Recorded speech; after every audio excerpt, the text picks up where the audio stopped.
100 ವರ್ಷಗಳಲ್ಲಿ ಕರ್ನಾಟಕ ರಾಜ್ಯಕ್ಕೆ ಇಷ್ಟು ಮಟ್ಟಿಗೆ ಭೀಕರ ಬರಗಾಲ ಮತ್ತು ಅನಾವೃಷ್ಟಿ ಬಂದಿರಲಿಲ್ಲ ಅನ್ನೋದನ್ನು ಹಿರಿಯರು ಹೇಳ್ತಾ ಇದ್ದಾರೆ.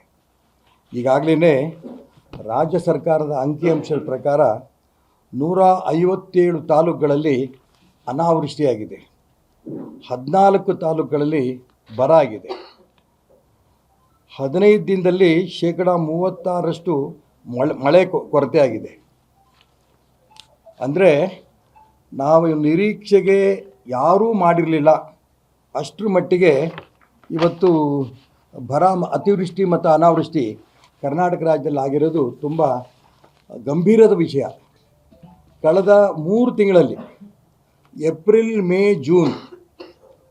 ಜೂನ್ ಕೊನೆ ತನಕ ರಾಜ್ಯ ಸರ್ಕಾರದ ಅಂಕಿಅಂಶದ ಪ್ರಕಾರ 31 ಜನ ರೈತರು ಆತ್ಮಹತ್ಯೆ ಮಾಡಿಕೊಂಡಿದ್ದಾರೆ. 31 ಜನ ರೈತರು ಆತ್ಮಹತ್ಯೆ ಮಾಡಿಕೊಂಡಿದ್ದಾರೆ. ಇಷ್ಟೆಲ್ಲ ಕರ್ನಾಟಕ ರಾಜ್ಯದಲ್ಲಿ ನಡೀತಾ ಇದ್ದರೂ ಕೂಡ ಯಾವ ಅಧಿಕಾರಿಗಳು ಕೂಡ ರೈತರ ಜಮೀನುಗಳು ಹೋಗಿಲ್ಲ. ಮಾನ್ಯ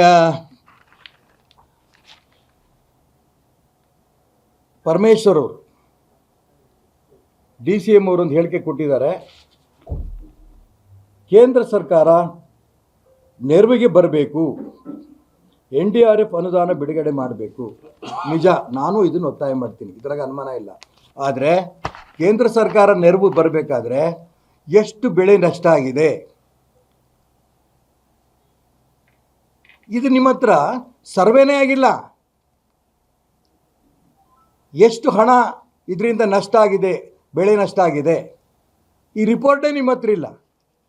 ಕೇಂದ್ರ ಸರ್ಕಾರಕ್ಕೆ ಡಿಮ್ಯಾಂಡ್ ಮಾಡೋದು ಇಷ್ಟೇ ಕೆಲಸನಾ? ಒಂದು ಪತ್ರ ಬರೆದಾಕ್ಬಿಟ್ರೆ ಮುಗಿದೋತಾ? ಬರ, ಅತಿವೃಷ್ಟಿ, ಅನಾವೃಷ್ಟಿ ಮುಗಿದೋಗತ್ತಾ? ಎಷ್ಟು ಮಟ್ಟಿಗೆ ರಾಜ್ಯದ ಸರ್ಕಾರ ಬೇಜವಾಬ್ದಾರಿ ಇದೆ ಅಂತಂದರೆ ನಿಜಕ್ಕೂ ತುಂಬ ನೋವಾಗತ್ತೆ. 13 ಜನ ಮಂತ್ರಿಗಳು ಆಗ್ಬಿಟ್ರು, ಮುಖ್ಯಮಂತ್ರಿಗಳು.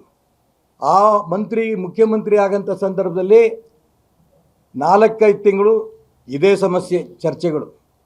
ಕೇಂದ್ರದಲ್ಲಿಗೆ ಹೋಗೋದು, ಇಲ್ಲಿಗೆ ಬರೋದು. ಸಿದ್ದರಾಮಯ್ಯ ಮುಖ್ಯಮಂತ್ರಿಯಾಗಿ ಕೊನೆ ತನಕ ಮುಂದುವರಿತಾರೆ. ಮುಂದಿನ ಚುನಾವಣೆ ಕೂಡ ಅವ್ರ ನೇತೃತ್ವದಲ್ಲಿ ಆಗುತ್ತೆ ಅಂತ ಸಿದ್ದರಾಮಯ್ಯನ ಫಾಲೋಯರ್ಸು, ಸಿದ್ದರಾಮಯ್ಯನ ಮಗ ಅವರೇ ಹೇಳ್ತಾ ಇದ್ದಿದ್ದು. ಇನ್ನು ಉಳಿದವರೆಲ್ಲರೂ ಕೂಡ ಕೇಂದ್ರ ನಾಯಕರು, ಹೈಕಮಾಂಡ್ ಏನು ತೀರ್ಮಾನ ತಗೊಳ್ಳೋಂಥ ತೀರ್ಮಾನಕ್ಕೆ ನಾವು ಬದ್ಧ.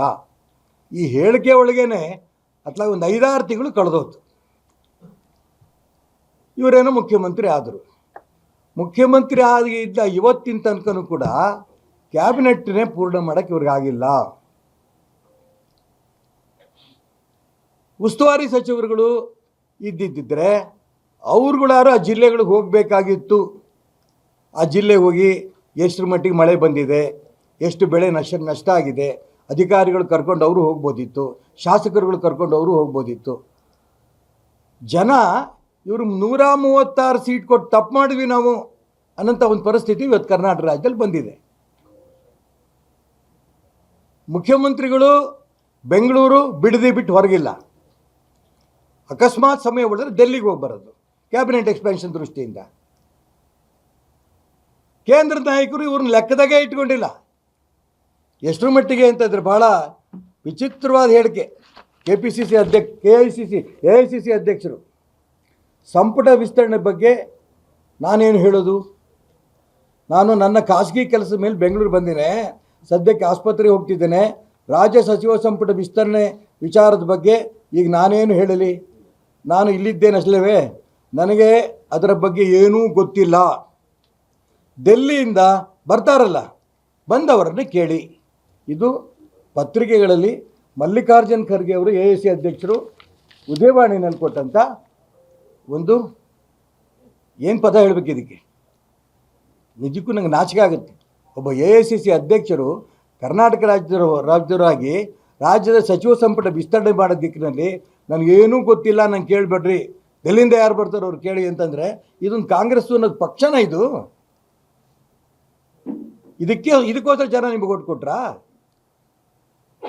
ರಿಪೋರ್ಟ್ ಅನೇಕ ಜಿಲ್ಲೆಗಳಲ್ಲಿ 81%ನಷ್ಟು ಬೆಳೆನೇ ನಾಶ ಆಗಿದೆ.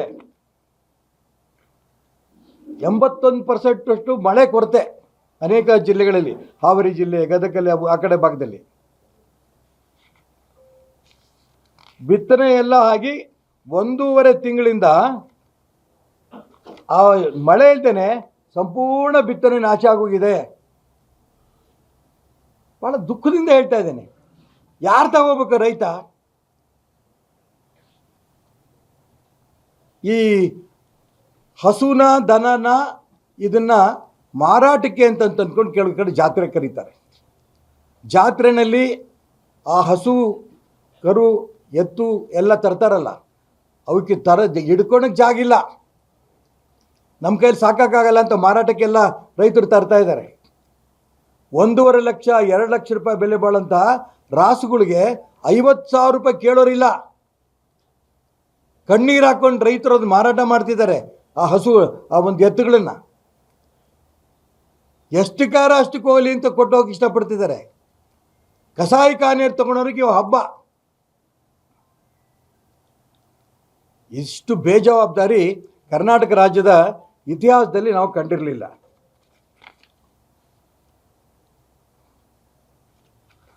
ಆ ರೈತರ ಹಸುಗಳಿಗೆ, ಜಾನುವಾರುಗಳಿಗೆ ಮೇವಿಲ್ಲ, ಹಸಿ ಮೇವಿಲ್ಲ, ಒಣಮೇವೂ ಇಲ್ಲ.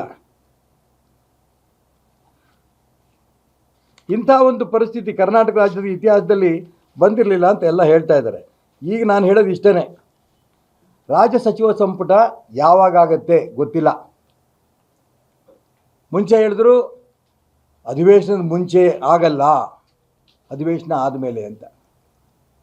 ಆ ರಾಜ್ಯದ ಉಸ್ತುವಾರಿ ಹೇಳ್ತಾರೆ, ಮರ್ಯಾದೆ ಉಳಿಸ್ಕೊಳಕ್ಕೆ ಅಧಿವೇಶನದ ಮುಂಚೆ ನಾವು ಮಾಡ್ತೀವಿ. ಇನ್ನು ಎಷ್ಟು ದಿನ ಅದೇ ಅಧಿವೇಶನಕ್ಕೆ?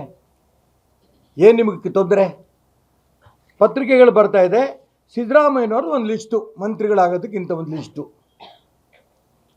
ಡಿ ಕೆ ಶಿವಕುಮಾರ್ ಒಂದು ಪಟ್ಟಿ. ಇದು ಕಾಂಗ್ರೆಸ್ ಪಕ್ಷನಾ? ಡಿ ಕೆ ಶಿವಕುಮಾರ್ ಬರ್ಕೊಟ್ಬಿಡಿ, ಇಲ್ಲ ಸಿದ್ದರಾಮಯ್ಯ ಬರ್ಕೊಟ್ಬಿಡಿ. ಕೇಂದ್ರ ನಾಯಕರು ಹೈಕಮಾಂಡ್ ತೀರ್ಮಾನಗಳು ಬದ್ಧ ಅಂತ ಹೇಳ್ತಿದ್ರಲ್ಲ, ಹೈಕಮಾಂಡ್ ಇವರಿಬ್ಬರನ್ನು ಕೂರಿಸ್ಕೊಂಡು ತಲೆ ಮೇಲೆ ತಟ್ಟಿ ಒಪ್ಕೊಳ್ಳಿ ಇದನ್ನು ಅಂತ ಹೇಳಕ್ಕೆ ಬರೋಲ್ಲ ಇವರಿಗೆ. ಕ್ಯಾಬಿನೆಟ್ ಇನ್ನೂ ಎಕ್ಸ್ಪ್ಯಾಂಡ್ ಮಾಡೋಕ್ಕಾಗಲ್ಲ ಅಂತಂದರೆ ಇನ್ನೆಂಥ ಆಡಳಿತ ಕೊಡ್ತೀರಿ ನೀವು? ರಾಹುಲ್ ಗಾಂಧಿ ಮೇಲೆ ಹಾಕ್ತಾ ಇದ್ದಾರೆ, ಯುವಕರಿಗೆ ಅವಕಾಶ ಕೊಡಬೇಕು. ಇವ್ರು ಕೊಡೋಂಥ ಎಲ್ಲ ಪಟ್ಟಿನ ಅವ್ರು ಕಿತ್ತು ಬಿಸಾಕ್ತಾ ಇದ್ದಾರಂತೆ, ಲೆಕ್ಕಕ್ಕೆ ಇಟ್ಕೊಳಲ್ಲ. ಯುವಕರಿಗೆ ಅವಕಾಶ ಕೊಡಿ. ನೀವು ಯುವಕರಿಗೆ ಕೊಡ್ತಿರೋ, ಮುದುಕರಿಗೆ ಕೊಡ್ತಿರೋ, ನೀವು ಯಾರಿಗಾರ ಕೊಡಿ. ಇನ್ನು 1.5 ವರ್ಷ ಅಧಿಕಾರ ನೀವು ಮಾಡಬೇಕಲ್ಲ. ಅಧಿಕಾರ ಮಾಡೋದಕ್ಕೆ ಜನ ನಿಮ್ಗೆ ಅಧಿಕಾರ ಮಾಡೋಕ್ಕೋಸ್ಕರ ಕೊಟ್ಟಿರ್ಬೇಕಾದ್ರೆ ಇನ್ನು 1.5 ವರ್ಷ ಕ್ಯಾಬಿನೆಟ್ ತಕ್ಷಣ ಇದನ್ನು ಎಕ್ಸ್ಪ್ಯಾಂಡ್ ಮಾಡಿ ಅದನ್ನು ಜನಗಳ ಹತ್ರ ಹೋಗಿ ಜನರ ಸಂಕಷ್ಟಗಳು ಕೇಳ್ಕೊಳ್ಳಿ. ಸಂಪೂರ್ಣ ಬಿಡದಿ. ನಾನು ಅದಕ್ಕೋಸ್ಕರ ಹೇಳ್ತೀನಿ, ರಾಜ್ಯದ ಜನರ ಹಿತದೃಷ್ಟಿಯಿಂದ ಸರ್ಕಾರ ಇರೋದು. ಮುಖ್ಯಮಂತ್ರಿಗಳು ಹೇಳ್ತಾ ಇದ್ದಾರೆ, ನೀರನ್ನು ಪೋಲ್ ಮಾಡಬೇಡಿ. ಸಿಂಗ್ಟಾಲೂರು ನೋಡ್ಕೊಂಬನ್ನಿ, ಗದಗ ಜಿಲ್ಲೆಯಲ್ಲಿ. ಶಿವಮೊಗ್ಗದಿಂದ ಹೋಗ್ತಾರಂಥ ತುಂಗಭದ್ರಾ ನೀರು ಅಲ್ಲಿ ಸಿಂಗ್ಟಾಲೂರು ನೀರಾವರಿ ಜಾಗದಲ್ಲಿ ಒಂದಿಷ್ಟು ಸ್ಟೋರ್ ಮಾಡಿದ್ರು. ಈಗ ನೀರಾವರಿಗೆ ಕಿತ್ಕೊಂಡೋಗಿದೆ ಅದು. ಕಂಪ್ಲೀಟ್ ನೀರು ಪೋಲು, ಹತ್ತತ್ರ 3.5 TMC ನೀರು. ಯಾರು ಹೇಳೋರಿಲ್ಲ, ಕೇಳೋರಿಲ್ಲ. ಒಂದು ಸರ್ಕಾರ ಬದುಕಿದ್ರೆ ತಾನೇ ಇದಕ್ಕೆಲ್ಲ ಗಮನ ಕೊಡೋದು. ನಾನು ಅದಕ್ಕೋಸ್ಕರ ತುಂಬ ನೊಂದು ಹೇಳ್ತೇನೆ, ಜನ ದಂಗೆ ಹೇಳೋಕ್ಕಿಂತ ಮುಂಚೆ ತಕ್ಷಣ ಸಚಿವ ಸಂಪುಟವನ್ನು ವಿಸ್ತರಣೆ ಮಾಡಿ ಇದನ್ನು ಜನರ ಒಂದು ಸಮಸ್ಯೆಗಳು ಪರಿಹಾರ ಮಾಡೋ ದಿಕ್ಕಿನಲ್ಲಿ ಗಮನ ಕೊಡಬೇಕು. ಮತ್ತು ರೈತರ ಜಮೀನುಗಳು ಹೋಗಿ ಇಡೀ ರಾಜ್ಯದಲ್ಲಿ ಎಲ್ಲಿ ಅತಿವೃಷ್ಟಿ ಇದೆ, ಎಲ್ಲಿ ಅನಾವೃಷ್ಟಿಯಾಗಿದೆ, ಎಷ್ಟು ಬೆಳೆ ನಷ್ಟ ಆಗಿದೆ, ಇದನ್ನೆಲ್ಲವೂ ಸರ್ವೆ ಮಾಡಿಸಿ ಕೇಂದ್ರ ಸರ್ಕಾರಕ್ಕೆ ಕಳಿಸಿ. ಕೇಂದ್ರ ಸರ್ಕಾರಕ್ಕೂ ನಾನು ಒತ್ತಾಯ ಮಾಡ್ತೇನೆ, ಈ ದಿಕ್ಕಿನಲ್ಲಿ ನೀವು NDRFನ ಹಣವನ್ನು ದಯವಿಟ್ಟು ಬೇಗ ಕಳಿಸಿ. ಇದು ನನ್ನ ಒತ್ತಾಯ. NDRFನ ಮಾನದಂಡ ಮುಂಚೆಯಿಂದನೂ ಸರಿ ಇಲ್ಲ, ಸತ್ಯ ಜಿಲ್ಲಾಧಿಕಾರಿಗಳು ಹೇಳಿರೋದು. ಆದರೆ ಇವತ್ತು ಇಡೀ ದೇಶದಲ್ಲಿ ಈ ಒಂದು NDRFನ ಎಲ್ಲ ಬೆಳೆಗಳಿಗೂ ಕೂಡ ಜಾಸ್ತಿ ಮಾಡಲೇಬೇಕು. ಆ ದಿಕ್ಕಲ್ಲಿ ಕೇಂದ್ರ ಸರ್ಕಾರ ಗಮನ ಹರಿಸಬೇಕು ಅಂತಲೂ ನಾನು ಒತ್ತಾಯ ಮಾಡ್ತೇನೆ. ಇಲ್ಲ ಅಂತಂದರೆ ರೈತ ಹಾಳಾಗೋಗ್ತಾನೆ. ಅನೇಕ ಬಾರಿ ಇವಾಗಿನ ಪ್ರಶ್ನೆ ಅಲ್ಲ, ನಾನು ಜಿಲ್ಲಾ ಉಸ್ತುವಾರಿ ಸಚಿವ ಆದಾಗಲೂ ಕೂಡ ಸಿಕ್ಕಾಪಟ್ಟೆ ಮಳೆ ಬಂತು. ಮಳೆ ಬಂದಂಥ ಸಂದರ್ಭದಲ್ಲಿ ಇಡೀ ಜಿಲ್ಲೆ ಪ್ರವಾಸ ಮಾಡಿದ್ವಿ. ಎಲ್ಲ ಅಡಿಕೆ ಮರಗಳು ಒಂದು ಗೂಟ ನೆಟ್ಟಂಗಿತ್ತು, ಎಲ್ಲ ಮರ ಕಿತ್ಕೊಂಡೋಗಿತ್ತು. ಮೇಲ್ಗಡೆ ಯಾವುದೇ ಎಲೆ ಇರಲಿಲ್ಲ. ಒಂದು ಅಡಿಕೆಗಳು ಹಿಂಗೆ ಅಂದರೆ ಹುಳ ಬಿದ್ದಂಗೆ ಬೀಳೋದು ಅಡಿಕೆ ಮರಗಳು, ಈ ಅಡಿಕೆ ವಸ್ತುಗಳು. ಅದಕ್ಕೋಸ್ಕರ ನಾನು ಹೇಳ್ತೀನಿ, ಅವ್ರು ಜಿಲ್ಲಾಧಿಕಾರಿಗಳು ಹೇಳಿದ್ದು ಸರಿ ಇದೆ. ರಾಜ್ಯ ಸರ್ಕಾರ ಇದನ್ನು ರೆಕಮೆಂಡ್ ಮಾಡಿ ಕೇಂದ್ರ ಸರ್ಕಾರಕ್ಕೆ ಕಳಿಸ್ಲಿ. ಕೇಂದ್ರ ಸರ್ಕಾರ ಕೂಡ ಆ ಎಲ್ಲ ಮರಗಳಿಗೆ ಹೆಚ್ಚಿನ NDRFನ ಹೆಚ್ಚಿನ ಹಣವನ್ನು ಕೊಡೋದಕ್ಕೆ ಪ್ರಯತ್ನ ಮಾಡಲಿ.